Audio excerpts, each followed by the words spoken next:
Sweet River Abattoir was delisted from the Jamaica Stock Exchange last year, 2020. So, what happened to the investors that had shares before the delisting?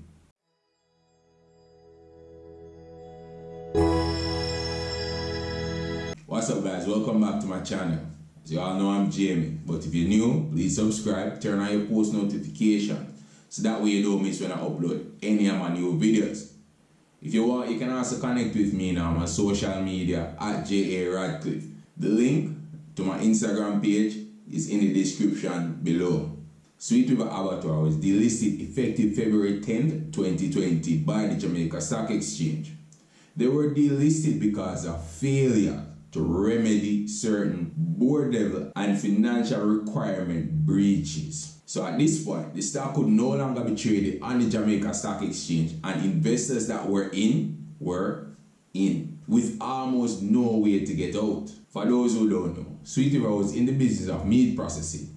They IPO'd in September 2014 at a price of about $3.86 per share. The company was a part of Grace for about 40 years, and they made sure to beat this in their IPO because investors in Jamaica believe that Grace can do no wrong. They raised $180 million to complete a 12,000 square foot abattoir or meat processing facility that they said would be up to international standards. They also used the funds to reduce their bank loans, among other things. More than likely, they also spent some of it on working capital. Sweet River, based on their analysis, was a major player in the pork industry in Jamaica with 24% market share. Copperwood at the time, they said, had about 35%, and they were the major player in the pork market. There was also a 27% import segment where if Sweet River had played their cards right, they could have possibly captured a piece of this segment as well. Now, as a meat processor, one thing I found with Sweet River is that Sweet River didn't raise its own pigs. It opted instead to buy the pigs that it slaughtered from about 405 different farmers. Now, when they say 405 different farmers, this actually sounds like a lot of farmers. Yeah, but when you check it out and dig deeper into the prospectus for Sweet River at the time, Sweet River said that 60% of the pigs that they slaughtered came from only 10 farmers. 10 farmers. So the other 395 farmers made up for only 40% of the pigs that Sweet River slaughter at any point in time. In my opinion still, Sweet River based their business in essence on 10 persons who at the time would have had too much of a say in how the business works, because if these 10 persons decide to band together and say, here man, we needed to up the price of pork or whatever the case may be, Sweet River cannot negotiate with these persons because they are too integral in the entire process. Going through the prospectus of Sweet River, I know my very first problem started here. This is an organizational chart for Sweet River. It shows the employees and the reporting lines of the company. The ones in green are permanent employees, the yellow box are contractors, and the gray boxes are posts that need to be filled. They wanted to get a maintenance person. Makes sense. You need somebody in maintenance for the new factory that they're building out at the time of this prospectus. You need an HR officer, somebody for research, as well as a marketing manager. You can understand, as a small company, you might not fully build out as yet. Now, my bone of contention comes in right here. This company did not have a financial controller. While it did have somebody dealing with the accounts receivable, accounts payable, there is no senior finance person in Sweet River. Yes, someone on the board might be there to oversee some of the finance areas, but you need somebody day to day managing the money. So if you don't have a senior finance person, who manages the money in Sweet River? One thing I can tell you though, there's no company that is going to get my money and don't have a senior finance person, because remember that I am an accountant by profession, so I understand why you need an accountant in the business. Without an accountant, it's basically a party shop you are running. No offense to TSD. The JSE also said they needed the audit committee and so on, so they got persons board level wise to fill out these audit committees and so on, right? But you still have nobody in the day-to-day running the finance department. So in this case, who maintains the books? Who ensures that the resources of the company is being used how it's supposed to be used? Who ensures that they are following accounting best practices? The prospectus made a lot of effort to show you that these persons at the time who were in charge of Sweet River, they know how to slaughter pigs. At the time, the managing director had over 20 years experience in livestock, which is good, but that alone don't make a company. They did have their TCC done as at the time of doing the IPO. So I will give them that. So at least somebody was filing the taxes for Sweet River.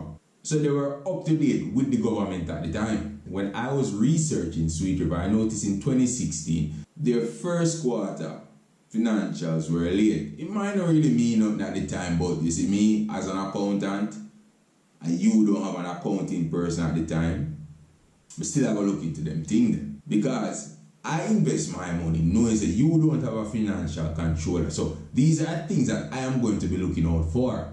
Why is your unaudited first quarter results late? We need to know what's going on here. Granted, it was only 4 days late. Next, we move over to 2018. The audited financials late.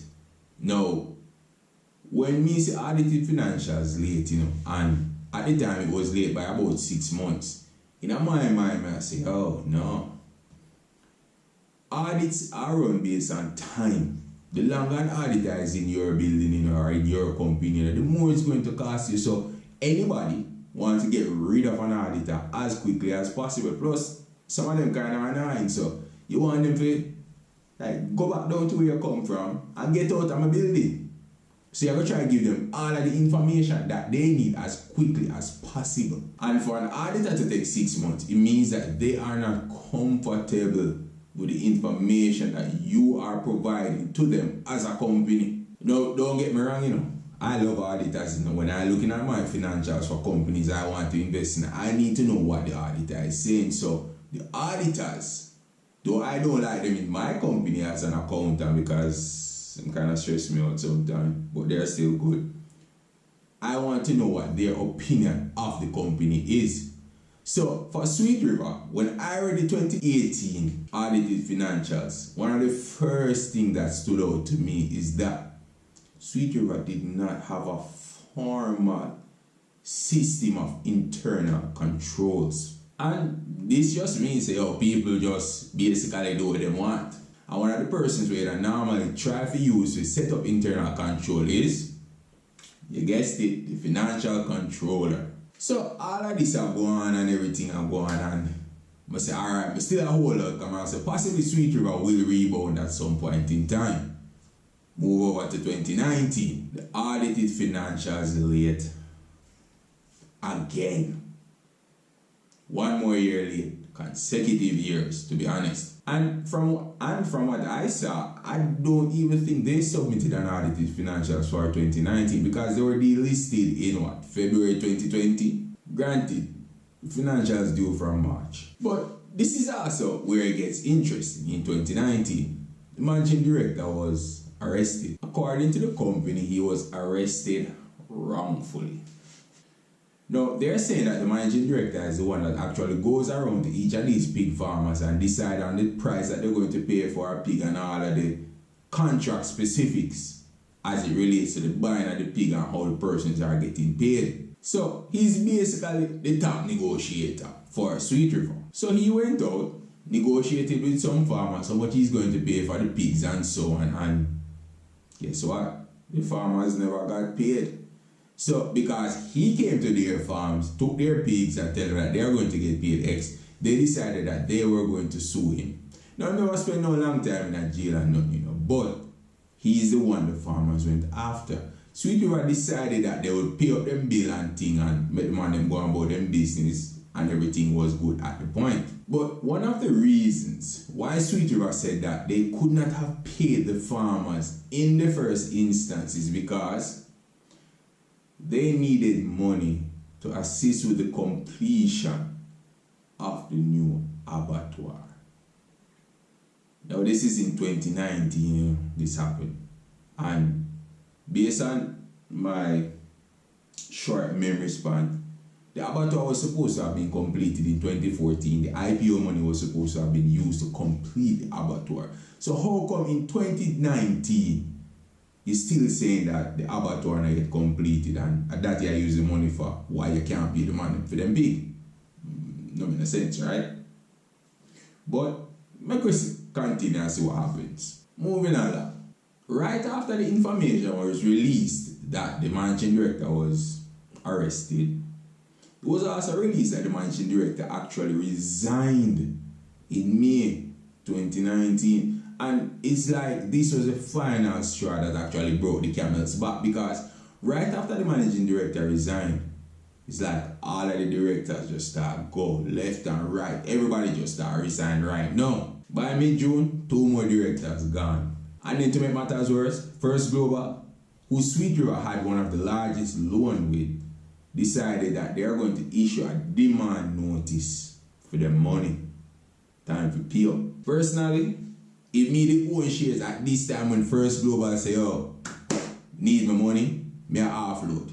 Even if I buy for $3 and it worth 10 cents now, me a sell. Me a take what me can get and go. Cause to make matters worse, by the 9th of August, guess what? The company gets suspended from the Jamaica Stock Exchange. So you can't even sell the shares again, even if you wanted to. By September, the company was down to like what? 4 directors, including the managing director. And this man was supposed to have what? Resigned since May. Now, remember when I just started, I told you guys that Sweet River had 10 major suppliers of pigs. A lot of these guys were on the board of Sweet River. And all of them left. Now, if all of these directors and owners and top pig farmers that supply Sweet River decides that them going to leave, waiting and come, it's bound to sink. 60% of your stock that you have to select from just gone out the door. But this is how Sweet River played out over time. In my opinion, Sweet River from the IPO was a no-go. Can't buy into Sweet River based on how it run from the time of the IPO. But even if I did decide to buy some Sweet River shares, come and say, alright, I'm going to try with them. Too many things happened to Sweet River over the years for me to keep my money in Sweet River. But I sell a long time. Just take my losses if them they lose and cut and go. Put my money somewhere else. I might make more money. Now, I know a lot of persons might have actually noticed that Sweet River seem like they go off of the cliff, but them say, alright, it might turn around at some point. And wait it out, and this probably happened. Me personally, not do that. It makes sense to sit down with the shares and compound your losses in a Sweet River by waiting for it to rebound. Sell it. If you start rebound, you can probably buy some more. If you see them start do things differently, you can buy some more shares if them start shape up them thing. But just say go. If you still have shares in a Sweet River after it's suspended, then delisted, in essence, that never suffer. That's just the easiest way to put it right now, to be honest. Here's why. When a company does an IPO, the shares are sold on the primary market. The primary market means that the share is sold between the investor and the company. Now, after that initial transaction takes place where you buy the shares directly from Sweet River, any buying and selling of shares after that is done on the secondary market. So it's done on the secondary market, meaning that I, Jamie Radcliffe, can sell my shares to another investor and we both sell shares and buy shares between ourselves. The company in essence is not involved in this anymore. When I notice that Sweet River going down and I decide to say, hey, so I'm going to sell some of them shares. In essence, all me I do is give somebody else back for holding. So just in case Sweet River go down, I know me I lose. In essence, that go on. And as investors, that are one of the risks we have to understand when we buy and sell shares in any company at all. But I'm going to buy my Sweet River shares now. Sweet River just decides to hear what. We're going to just turn around and move after that. Me would have just out of some money and that man would have not smart. So you see, win some, you lose some. Cool? As an investor in Sweet River, you might want to know how to get back your money. But based on where I see Sweet River right now, the company might have to be wound up for you to actually get back some money, because First Global sold the abattoir, and this in essence was one of the final nail in the coffin for Sweet River, because the abattoir was what they were really selling at the IPO. And if as a slaughterhouse you don't have a slaughterhouse, then what use you really serve? But as an investor, you can reach out to the company, see if they are willing to buy back the shares from you, so you can actually get back some money out of it. But they say still that probably not yourself, but you can try.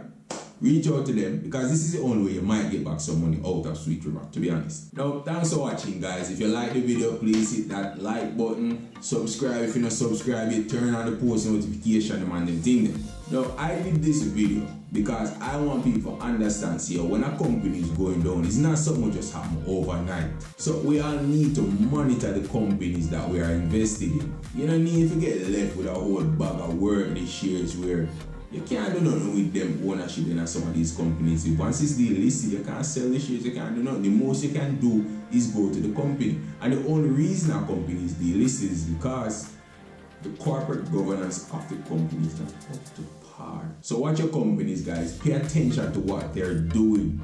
Pay attention to when they file their statements, whether it be quarterly, annually, audited with the Jamaica Stock Exchange, so you know where the company is and you can know what to expect from these companies. And remember, I am not a licensed financial advisor, so if we make any money decision, talk to your advisor first. And until next week, people, bye bye.